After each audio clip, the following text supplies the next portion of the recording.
What's going on, everybody? John Eric Poli here with my MMA news, and today's guest will be fighting Jeremiah Wells at UFC Vegas 71 on April 22nd. Joined today by Matthew Semelsberger. Matt, thanks for being here, man. Really appreciate the time. Yeah, no problem, brother. Thanks for having me.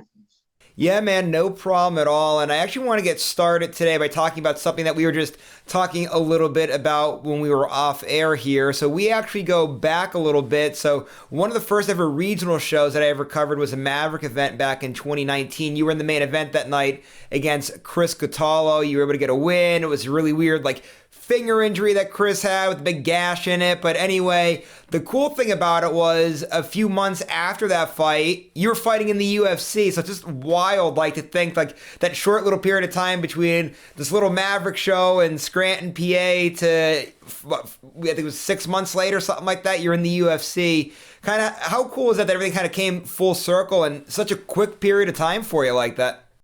Yeah, man, it was a crazy experience for sure. And it was like kind of like how you said, it was like one moment I'm fighting, and I think it was like the Gennady Manor was the name of the place we fought. It's like a real like ballroom, fancy looking little spot in Scranton, PA. And then a little bit, I think like a few months later, I fought in Philly at like some tiny little club. And then what do you know after that, man? Like a few months later, I'm fighting in the UFC, and then few fights into the UFC, I got to fight in Vegas at the T-Mobile Arena. So it was like within a year, man. I went from fighting in sportplexes and all these random crazy underground spots to like the main stage. It was really cool, man. And now it's crazy to think, man, you're pretty much becoming a veteran here now with the UFC, right? You're 5-2 within the company. Just how do you feel you've been settling in? And when you're going through, like what you were saying before, fighting on those like little small regional shows and these underground locations, kind of, do you have to like learn on the job a little bit when you first get into the UFC? Yeah, a little bit, I guess. Especially I guess in my case, just because I'm not from like a huge gym in the sense of like some gyms that are out there that have like, multiple UFC fighters, and they're just like, you know, that's what they do. And that's like the main thing behind their gyms. Whereas like a gym where I'm from, we're very serious about our MMA program, but we're very serious about our Brazilian Jiu-Jitsu and the community and all the members and stuff like that. Not to say that doesn't happen everywhere, but um, it's just cool coming in from like a background where I'm from, where I do have to learn a little bit more on my feet, just because I don't know as many people, and can't talk with as many like fighters and teammates who might have already been there and experienced it and stuff like that. So it's been cool, man, because I get to learn a lot, and then I get to go back and share it with whoever wants to listen, whoever wants to hear, or who really wants to ask. Like I get a lot of questions from people asking about it, and I'm super happy to answer it because it's like it's a very interesting thing for sure. And when you're going through all of those different things like that, I guess what's the biggest thing that you've really learned from this UFC journey? Because you kind of, had a little bit of the craziness when you first got in with the COVID and everything else. That was very weird time for everybody, especially for you guys in the UFC. There, what's kind of been your biggest like thing that you've learned throughout your UFC career so far? I guess just being like comfortable with myself and who I am is a big one probably, and that's connected not just to fighting but like everything. But yeah, I definitely say that it's it's hard to get to know your true self, and that's kind of like a big reason like why I fight and why I like push, and I'm trying to fight as high a level as I can. So like learning about myself and really getting down to like the nitty gritty deep parts of yourself that you never know really exist until you push yourself to that level. So I'd say that's probably one of the biggest things I've learned so far in the UFC, and I think what's kept me going in the UFC is just like um, not really letting myself settle, because if you settle, you're kind of like start taking things for granted and stuff like that, which I've learned that lesson the hard way big time. So yeah, man. So the biggest thing I've learned is how to grow as a person and as a fighter. All right, man, let's get into the good stuff here now, this upcoming fight. So, first off, this is your first appearance here of 2023. Just kind of what's your mindset like for this year, and what are some of the things you want to get accomplished? I'm sure you want this to be a very active and very big improvement year for you here, because I know you're getting closer to getting towards that top 15 there. So, I'm sure it's going to be a very important year for you. Yeah, man. 2023 is about just like performing at a high level.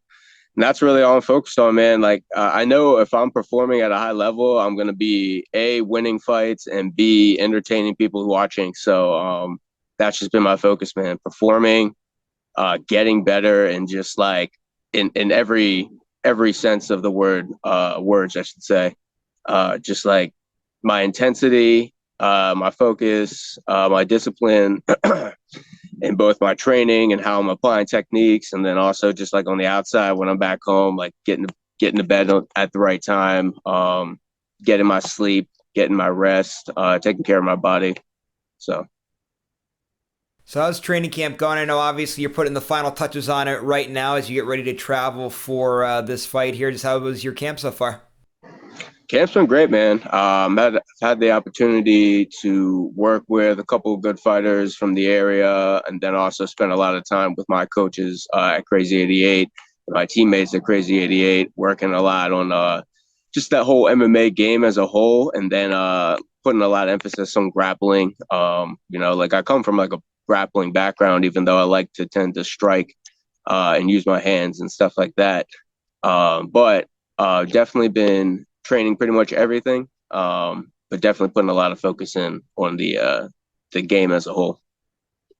I know you've mentioned now a few times about being from a smaller gym and whatnot. I was just curious, what's kind of the MMA scene like kind of there in Maryland? I know we're used to seeing a lot of these like bigger states, like Florida, for example. I know it's like a big hotbed for it. California has a bunch of gyms, Arizona. What's the scene like down there in Maryland? Well, Maryland, dude, it's like I'll speak for Maryland and really just the whole mid Atlantic area, man. Just has like it's just like a hotbed of really good MMA fighters, boxers, kickboxers. Not just in the MMA game, but a lot of like hidden talent. I feel like here in Maryland and also like in the Mid Atlantic area, man. And um, at least in like my area, like there a decent amount of us cross train and go to different gyms and spar with different fighters and stuff like that. So it's cool, man. It's very open out here, like in the sense that people are willing to train with each other and willing to share. Um, so I think that's a pretty cool thing about where we're at here in Maryland and how like the whole mixed martial arts community is. And don't get me wrong, it's like you got gyms who are very old school in the sense that they stick to themselves and they don't like to go out and cross train. They might bring people in, to spar with their guys and stuff like that, but they're not going out and sparring with other guys. But luckily, my coaches are cool with me going out and doing my thing. And that's kind of how I came up in my mixed martial arts journey, man. I was, at a gym, but at the same time, I was going out to all these different places to train with people. Even when I was out in New York in college, I was venturing out to train with like boxers and different MMA gyms and stuff like that. So it's cool, man. We got a lot of hidden talent here. Yeah, and it's kind of cool that everybody kind of comes together. I always often say to the MMA community, it's like a very small circle when you actually think about it, the way how everything's connected there. And yeah, I know you mentioned about cross training. I was just curious with cross training, do you ever like branch out to one of the bigger gyms just to kind of poke your head in and get some work there, or are you just strictly just based out there in Maryland, that Mid Atlantic area, and just kind of doing all of your work there? Yeah, I mean, I'd say I'd spent most of my time, at like a smaller gym, if you will. Um, um, but I've had many opportunities where I've gotten to go out to like a bigger gym, and train with some very, very high level guys. I went down to Florida one time and I got to train, at Hard Knocks for a little bit. Um, and let's see here. And then in Maryland, actually, Lloyd Irvin's place, who has a bunch of UFC fighters, bunch of Brazilian Jiu-Jitsu world champions. Early in my career, early in my pro career, I had gotten to go out and spar with a bunch of their guys and get a bunch of working with them. So that was really cool for sure. But not really too much nowadays. More sticking to my gym here at home at Crazy 88. But I'm definitely open to like going out and cross training with people when the opportunities come up. All right, man, let's get into your opponent now here a little bit. Jeremiah Wells, what have you seen out of him as you've been scouting him, and what are you kind of expecting on fight night? Sorry, say that again. I got some background noise here. No, all good, man. I was just saying Jeremiah Wells as the opponent. Just tell us a little bit about him and what you're expecting on fight night. Yeah, Jeremiah Wells. So he comes from Philly, obviously. I think he's at a Henzo Gracie spot or Daniel Gracie. A veteran in himself. He's been in the game for a while. He's an older cat. He's like 36, going on 37. But when you look at the guy, he's built like a tank, man. He looks strong. He's got very explosive striking and very dangerous and strong grappling as well. So it's a very tough matchup when I'm looking at it, but it's also a very intriguing, very favorable matchup for me as well. Like I've got very, very strong grappling to deal with whatever he wants to try to throw at me that way. But then also on the feet, I feel that there's going to be my openings, and I'm going to have my openings to either finish the fight or hurt him and take advantage of it. So it's a scary fight for me, man. I like those fights, the ones that are like you're going against a beast, and if he touches you and he hits you cleanly, it's not going to bode very well for you. So very intriguing matchup. I'm very excited for it, but I'm very confident in myself and my ability to win the fight. And I was just going to say, leads perfectly into my next question there. How do you see this fight playing out on fight night? It's going to be probably a very warlike, man. I want to say, it's going to be warlike, but I can't delve too much into his game. And he's a very explosive, strong guy. So I am too, and I'm very strong and explosive in my own right. But just in the sense of like, I don't want to have to take the hard way to try to beat this guy. So I'm going to be as intelligent as I can with it. But I see it playing out very action packed and very back and forth. Yeah, man, I know a lot of fans looking forward to this fight as well. I can't wait to see it. Now, just one other thing before we head out, I actually want to talk to you a little bit about your nickname. I know it's gotten a lot of attention. I'm sure you've been asked the questions a million times, but I'm just going to go ahead and guess. It's got to be a Star Wars thing, right? Are you a big Star Wars fan? Yeah, man. I'm a Star Wars fan for sure. Like I'm not like a hardcore Star Wars fan. Like if you quizzed me, I'd probably get some questions wrong and stuff like that. But like I know enough about Star Wars culture and lore. And then I would like grew up watching it when I was like a tiny kid. Like I remember having sleepovers with like my cousins and at my cousin's house and stuff like that. And we watching Star Wars and having like candy and stuff like that. So it's like Star Wars has always been a huge part of my life, even from childhood. And then even when I was going through like college and figuring out, my decision to drop out and become who I am today, this fighter in the UFC at the highest level. And like the whole Jedi culture has always fascinated me. It's something that's resonated with me, being like a spiritual warrior and, fighting for the light and fighting for the good, but also being a badass, you know what I mean? And being able to fight and stand up. So yeah, man, Star Wars has definitely been a big part of my life. So when I put the Jedi on the end of Semi, it definitely had a deep connection to. Good stuff, man. Now, do you have a favorite Star Wars movie, or do you just kind of like them all? I kind of like them all, man. I mean, Return of the Jedi is probably going to always be my favorite. But honestly, man, I've been more into a lot of the spin-off stuff that they've been doing, like with like the Mandalorian and then the Obi-Wan show. That one was really good. And I actually have got a decent amount of Star Wars comics that I bought and read, and like I got into like a couple of Darth Vader ones because like I'm all for fighting for the light and fighting for the good part of the Force, but it's very interesting, and I'm very intrigued about villain stories and like origin stories and stuff like that for like the bad guys.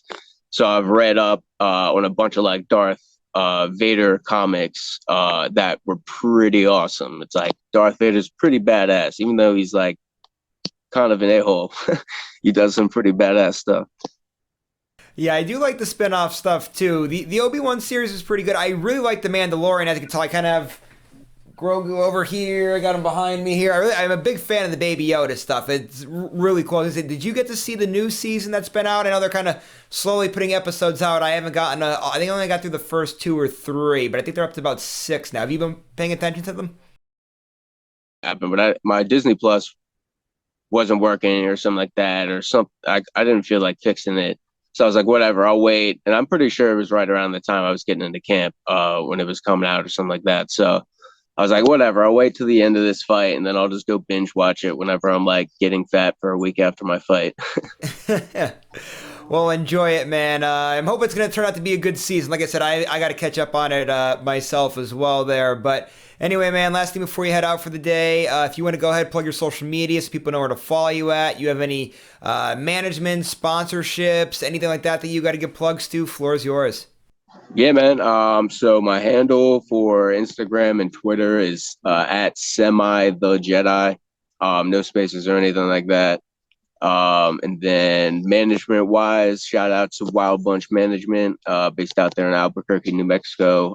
Tom Vaughn, um, and my homie Steve Gogler over here in Maryland / Pennsylvania. Uh, yeah, man, that's about it, man. I'm not too active on social media, and like having sponsors and stuff like that, man. Maybe in the future I'll start to branch out a little bit more, but for now, hit me up on social media if you want, comment on a post, hit me up in the DMs. I'll try to respond if I can. I try to talk to people, as many people as I can, and connect with people, because in the end, like I am trying to inspire others and motivate others. So yeah, if you're going through something, if you need some advice or anything, I'll give you my best. But yeah, that's about it, man.